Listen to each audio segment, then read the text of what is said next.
going to end with what we're calling kind of an action plan. So I'm going to turn it over to Joe Lukito, who's an assistant professor in the School of Journalism and Media and the Moody College of Communication at the University of Texas at Austin. Joe's work directly works in misinformation, disinformation, and political communication. So she's extremely well placed to kind of bring us towards what we're calling an action plan to synthesize and move us forward from some of the engaging discussion we've had today. Thank you. Thank you so much, Dhiraj, and thank you everyone for coming to our event, for engaging with us, and for engaging with some of the thoughts that our panelists had. And I think one of the things, at least for me, that was a takeaway of this conference was just the need for spaces like this, virtually and in person, to engage with one another, whether it's across disciplines in the academy or across academia, industry, and civil society. And so I just want to, again, echo the moderators and thank all of our wonderful panelists and their speakers for sharing their knowledge with us. As Dhiraj notes, I've been tasked with the difficult and quite interesting job of trying to synthesize or come up with a collective action plan that we as an interdisciplinary community of researchers can kind of work towards. And across all of the panels and across all the speakers that we've had, I've noticed a couple of really key trends that I want to highlight. And so I think one area that a lot of people are saying needs more work in is building generalizable or more specialized fact-checking tools that are justice-driven and equity-driven that can identify emergent facts as they happen. And so a lot of the fact-checking work has perhaps focused on a couple of different platforms. We tend to primarily specialize in English or text-based data.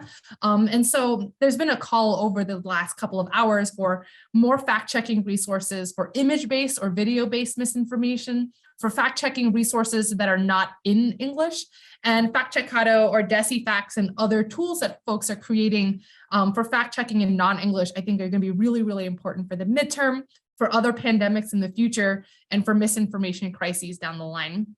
We've heard a call for more cross-platform misinformation detection, especially thinking about the kind of smaller niche platforms that might go underseen.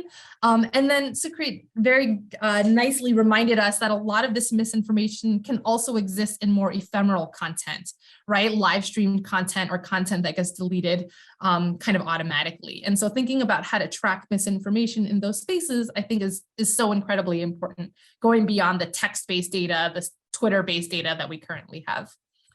Additionally, there's been this call across the panels to talk about media literacy resources and resources that benefit the public at large, right? It's really important, especially for academics, when we think about our work and when we think about mis and disinformation, that it's not just sitting in an academic paper doing nothing and read by 5 people. It needs to reach a wider audience. And thinking about the media literacy resources or the public engagement that we can provide as researchers, I think is so incredibly critical for making sure this work has public value.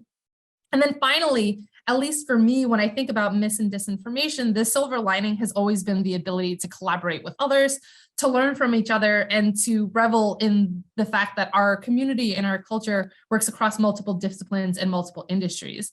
And so folks have had a call for working with and collaborating with social media companies through programs like the third-party fact-checking team at Meta, as well as other programs. Folks have made calls for collaborating between academics and professional fact checkers and journalists to, again, make sure that our research has public value. And again, I think conferences like this are so important.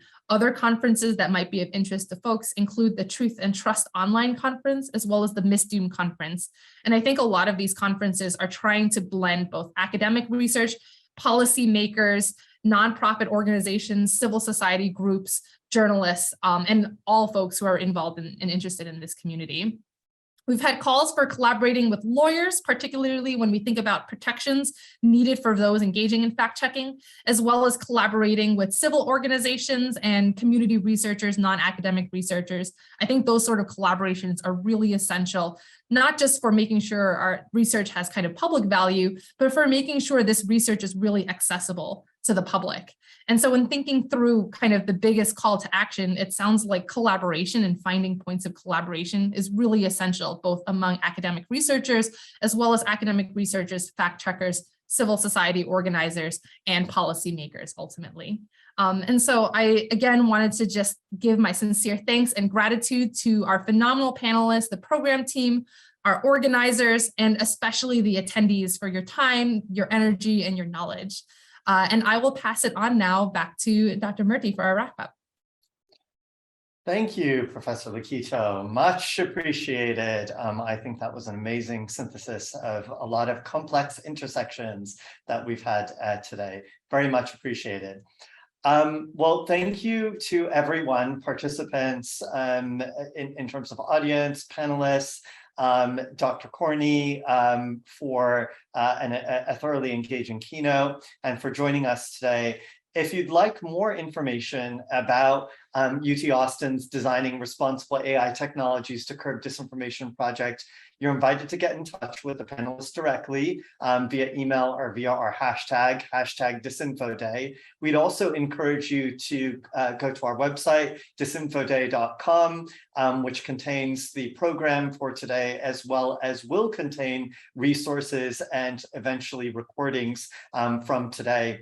We'd also like you to join our mailing list, and a link to do that is in the chat. And keep an eye out for an email from us with recording and a follow-up survey as well.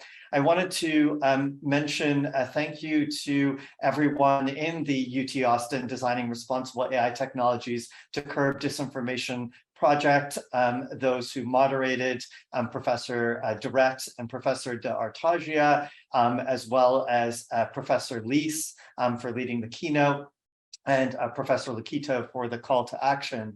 I also want to thank Cami Vinton, my graduate research assistant, who has been managing a lot of the things behind the scenes for timing and other things, as well as River Terrell, who helped us with the wonderful website that you all hopefully had as an excellent resource alongside the event. Thank you, and we hope to see you at another Good Systems program soon. Goodbye.